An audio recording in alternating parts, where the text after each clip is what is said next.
कई दिनों के बाद आज शंकराचार्य स्वामी अभिमुक्तेश्वरानंद ने राहत की सांस ली। बटुकों के यौन शोषण केस में इलाहाबाद हाईकोर्ट ने उनकी गिरफ्तारी पर रोक लगाते हुए फैसला सुरक्षित रख लिया है। यानी अब स्वामी अभिमुक्तेश्वरानंद के खिलाफ बज रही गिरफ्तारी की घंटी फिलहाल रुक गई है, थम गई है। कुछ मिलाकर आज के जो कोर्ट रूम से दो बड़ी बातें निकलकर सामने आई, जो आपको सबसे पहले बता देता हूं। पहली तो ये कि इस केस में फैसला आने तक गिरफ्तारी शंकराचार्य जी की नहीं होगी, और दूसरी, शंकराचार्य को भी इस जांच में सहयोग करना होगा। क्या हुआ है? कोर्ट की सुनवाई में गिरफ्तारी पर माननीय न्यायालय ने रोक लगा दी है और उन्होंने फैसले को सुरक्षित रखा है और गिरफ्तारी पर जो है वो रोक।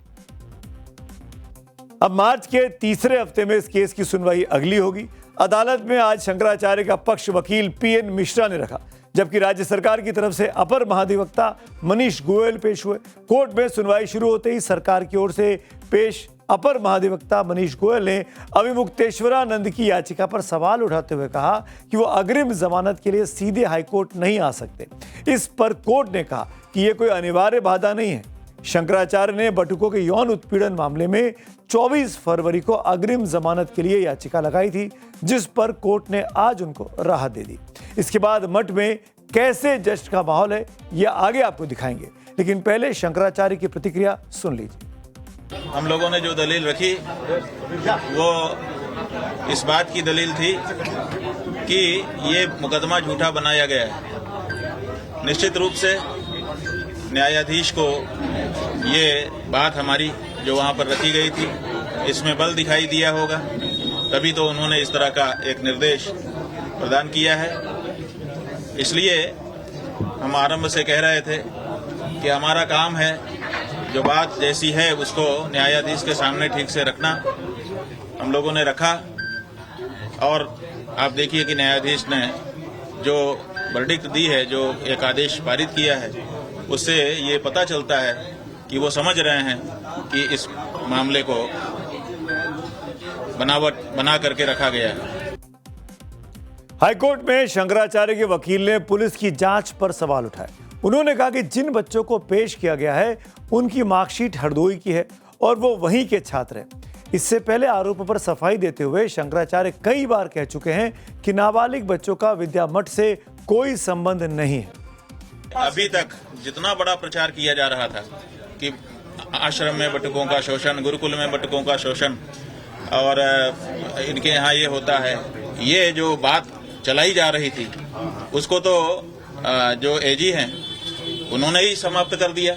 उन्होंने ये कह दिया कि इस आश्रम में ये बटुक नहीं रहे। हम लोग पहले से कह रहे थे कि हमारे यहाँ वो नहीं रहे।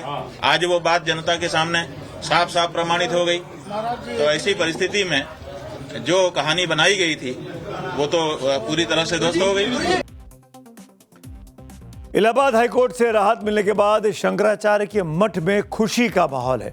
होली से पहले ही स्वामी अभिमुक्तेश्वरानंद होली मनाते हुए नजर आ रहे हैं। उन्होंने बटुकों के माथे पर तिलक लगाया और जीत की खुशी मनाई। शंकराचार्य के शिष्य इसे सत्य की जीत बताते हुए मिठाइयां बांट रहे हैं। हमारे संवाददाता आशुतोष की ये रिपोर्ट देखिए। शंकराचार्य स्वामी अभिमुक्तेश्वरानंद को एक बड़ी राहत मिली है। फिलहाल कोर्ट ने उनकी गिरफ्तारी पर रोक लगा दी है, यानी अंतिम जो याचिका थी उसको स्वीकार कर लिया है। अभी उनकी गिरफ्तारी नहीं हो सकती। और देखिए इसके बाद किस तरीके से उनके आश्रम में खुशियां मनाई जा रही हैं। देखिए लड्डुओं के साथ जो उनके शिष्य हैं, जो उनके भक्त हैं, वो यहाँ पर पहुंचे हुए हैं और चेहरे की जो खुशियां हैं वो साफ तौर पे बता रही है कि देखिए ये कहीं ना कहीं जीत का लड्डू है, उस अपमान के विरोध का लड्डू है जो कहीं ना कहीं जो विपक्ष है वो प्रोपेगेंडा फैला रहा था। क्या कहेंगे, कितनी बड़ी जीत है, कितनी बड़ी? बहुत हर्षित मन है। देखिए सुबह सांसें थमी हुई थी, पूरा भारत इस केस को देख रहा था। भारत के इतिहास में आदि गुरु की परंपरा को कलंकित करने का आज तक इन्हें षड्यंत्र नहीं किया, कुछ नहीं रचा। इतना बड़ा प्रपंच रचा गया, एक गो तस्कर के द्वारा रचा गया, और आज गोमाता के लिए काम करने वाले शंकराचार्य की जय है। विद्या मठ के वो बच्चे नहीं है, साबित हो गया। सीडी जैसे दस्तावेज जो प्रोपेगेंडा फैलाया जा रहा था वो कोर्ट में प्रस्तुत नहीं किया गया। याद आ रहा है कि होली पर शंकराचार्य अभिमुक्तेश्वरानंद को तो राहत मिल गई, लेकिन एक दिवाली ऐसी थी 2004 में जो एक और शंकराचार्य थे कांची कामकोटी पीठ के, जयेंद्र सरस्वती, उनको उस वक्त की तमिलनाडु पुलिस ने गिरफ्तार कर लिया था। वो भी एक एकमात्र इतिहास है जहां शंकराचार्य पर कोई कानूनी शिकंजा किसी सरकार ने कसा था। इस बारे में कम से कम इलाहाबाद से राहत तो शंकराचार्य अभिमुक्तेश्वरानंद को मिल गई है। दिल्ली से 250 किलोमीटर दूर राजस्थान का दौसा है और यहीं पर दफन है एक्सप्रेसवे के नीचे एक बच्चे की लाश। जी हाँ, एक्सप्रेसवे के नीचे बच्चे की लाश। सुनकर चौंक गए ना, लेकिन ये सच है। दौसा में दिल्ली मुंबई एक्सप्रेसवे के नीचे एक बच्चे की लाश दबी है, वो भी पिछले 6 सालों से, जिसे निकालने के लिए बुलडोजरों से अब एक्सप्रेसवे को खोदा जा रहा है। लेकिन ये पूरी मिस्ट्री है क्या? क्यों दृश्यम जैसा सीन दौसा एक्सप्रेसवे पे बन रहा है? बच्चे की लाश एक्सप्रेसवे के नीचे कैसे पहुंच गई? ये तमाम ऐसे सवाल हैं जिसके आपके मन में भी कौंध रहे होंगे। हमारी ये सुपर एक्सक्लूसिव रिपोर्ट देखिए, तब आपको सारा माजरा समझ में आएगा।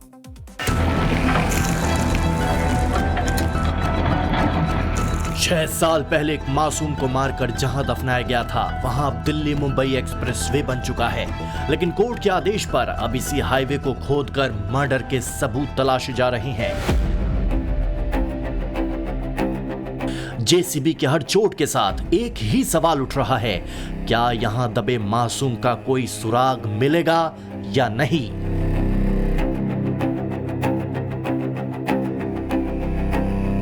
राजस्थान के दौसा जिले के बांदीकुई में 16 अगस्त 2020 को एक गांव से प्रिंस और टिल्लू अपने घर के बाहर आंगन में खेलते खेलते अचानक गायब हो गया।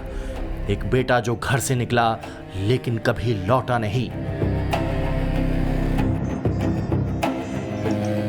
उसी की खोज में दिल्ली मुंबई एक्सप्रेसवे के किनारे ये खुदाई चल रही है। मेरे चाचा के लड़के हैं, लड़का लड़की दोनों। अभी ऐसे छोटा मोटा घर में तो लड़ाई झगड़ा होता ही रहता है, लेकिन जो भी रंजिश थी वो मेरे से थी, तो मेरे से निकालनी चाहिए। वो बच्चे से क्या थी? अब बच्चे से तो कुछ नहीं थी ना, मेरे से थी तो मेरे से निकालनी चाहिए। मासूम प्रिंस को देखने के लिए घर वालों की आंखें तरस गई हैं। इस केस में 6 साल बाद सच्चाई सामने आई है। 6 साल तक इस राज को अपने सीने में दबा कर रखने वाले पड़ोसी ने आखिरकार अपना जुर्म कबूल कर लिया है। आरोपियों ने बताया कि आपसी रंजिश के चलते उसने मासूम प्रिंस की हत्या कर उसे निर्माणाधीन एक्सप्रेसवे के पास दफना दिया था। आरोपियों की निशानदेही पर ही अब नॉन स्टॉप बुलडोजर सबूत की तलाश में चल रहा है। मासूम के परिवार वालों को उम्मीद है कि देर से ही सही इस बार मिट्टी से न्याय जरूर निकलेगा, ताकि दोषियों को सख्त से सख्त सजा मिल सके। सबको जल्दी से जल्दी बरामद किया जाए और जिन्होंने मेरे भाई के साथ में ये घटनाक्रम किया है उनको कड़ी से कड़ी सजा दी जाए। दुनिया में 2 जंग ऑलरेडी चल रही हैं। लगता है कि अब तीसरी बड़ी जंग छिड़ गई है और ये हमारे पड़ोस में है। पाकिस्तान और अफगानिस्तान बॉर्डर पर जिस तरह के हालात इन दिनों दिख रहे हैं वो किसी जंग से कम नहीं है। पाकिस्तान अफगानिस्तान बॉर्डर के डूरन लाइन पर एक तरह से अफगानिस्तान और पाकिस्तान के बीच फुल फ्लेजेड वॉर शुरू हो चुका है। पिछले 3 दिनों में तालिबान फोर्सेस ने मुनीर आर्मी के कम से कम 55 जवानों को मौत के घाट उतार दिया है। बॉर्डर पर जबरदस्त गोलीबारी जारी है। वहीं पाकिस्तान ने अफगानिस्तान के खिलाफ ऑपरेशन गजब लिल हक शुरू किया है, जिसका अर्थ है न्याय के लिए क्रोध, या फिर आप इसे खुदा का कहर भी कह सकते हैं। अब असली खबर यह है कि पाकिस्तान अफगानिस्तान में जारी युद्ध के बीच ईरान कूद पड़ा है। ऐसे में फील्ड मार्शल जनरल असीम मुनीर की रातों की नींद उड़ चुकी है, क्योंकि अब मुनीर के सामने इतने सवाल खड़े हो रहे हैं कि उसके जवाब ढूंढे नहीं मिल रहे। जिस डूरन लाइन को जिन्ना ने पाकिस्तान की ढाल बताया था, क्या वही अब पाकिस्तान का डेथ वारंट बन गई है? अफगानिस्तान से टकराना क्या जनरल मुनीर का मास्टर स्ट्रोक है, या उन्होंने खुद अपने हाथों से पाकिस्तान के टुकड़े टुकड़े होने की कसम खा ली है? ऑपरेशन का नाम गजब रख देने से क्या फौज की हकीकत बदल जाएगी? क्या यह ऑपरेशन आतंकियों को खत्म करने के लिए है, या फिर जेल में बंद इमरान खान की लहर और गिरती साख के बीच मुनीर को अपनी वर्दी की नाक बचाने का आखिरी पैतरा है? सवाल यह भी है कि क्या अब ईरान तालिबानी खंजर से पाकिस्तान में शियाओं पर हो रहे हमले का बदला लेने की फिराक में है? क्या तालिबान और बलूच विद्रोहियों ने हाथ मिला लिया है? 1971 में पहले भारत ने नक्शा बदला, अब क्या तालिबान भूगोल बदल देगा? क्या 93,000 सैनिकों के सरेंडर का इतिहास अब काबुल की सरहद पर दोहराया जाने वाला है?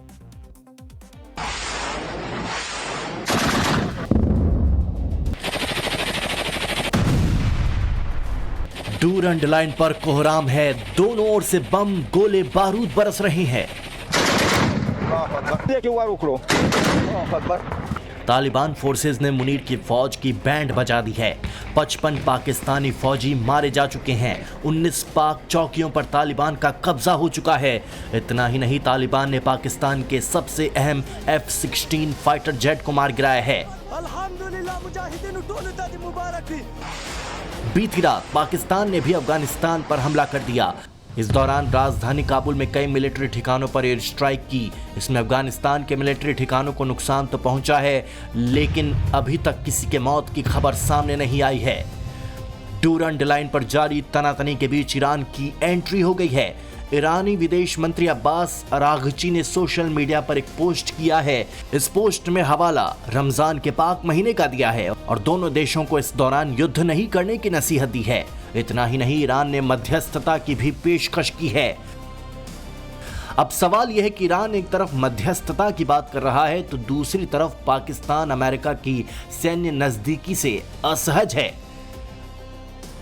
क्योंकि अमेरिका मिडिल ईस्ट में अपनी सबसे बड़ी मिलिट्री बिल्डअप कर रहा है, जो ईरान के न्यूक्लियर प्रोग्राम और प्रोटेस्ट्स के खिलाफ है। पाकिस्तान की अमेरिका से बढ़ती दोस्ती ईरान को चुभ रही है, क्योंकि पाकिस्तान को अमेरिकी मिलिट्री एड मिल रहा है। ऐसे में सवाल यह है कि क्या ईरान तालिबान को पाकिस्तान के खिलाफ प्रॉक्सी वेपन के रूप में इस्तेमाल कर रहा है ताकि अमेरिकी प्रभाव सीमित हो।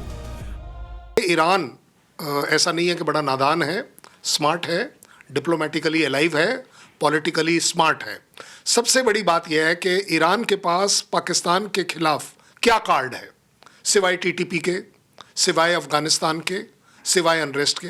क्योंकि जितना ज़्यादा पाकिस्तान इन्वॉल्व होगा अफगानिस्तान के साथ, उतना ही ज़्यादा आप पाएंगे कि अमेरिका के इंटरेस्ट पाकिस्तान में थ्रेट आ जाएगी, चाइना के भी थ्रेट आएगी। अगर डूरंड लाइन पर फुल फ्लेज्ड वॉर छिड़ता है तो आशंका इस बात की भी है कि ईरान अपनी सीमा पर नॉन स्टेट एक्टर्स या बलूच विद्रोहियों को ढील देकर जनरल मुनीर की फौज के लिए दूसरा मोर्चा खोल देगा। तैयार हो जाओ, निशाना लगाओ। ऐसे में बड़ा सवाल है कि क्या पाकिस्तानी सेना एक साथ 2 एक्टिव बॉर्डर्स को संभालने की क्षमता रखती है। पाकिस्तान की जो सुरक्षा सेनाएं हैं उनकी क्षमता सीमित ही है और उनसे ज़्यादातर जो हैं वो जो हमारी भारत की सीमा रेखा है उसके अगेंस्ट डिप्लॉयड रहते हैं। और डूरंड लाइन में वॉर होगा तो वहाँ से सेनाओं को लेकर उस तरफ जाना पड़ेगा। उसके बाद उनके वेस्टर्न फ्रंट को संभालना उनके लिए बहुत मुश्किल होगा। और साथ ही साथ जो टीटीपी का वहाँ पर विद्रोह है और जो आतंक है वो भी होगा। तो एक तरीके से 4 फ्रंट हो जाएगा, ये 2 फ्रंट वॉर नहीं होगी, 4 फ्रंट कॉन्फ्लिक्ट होगा।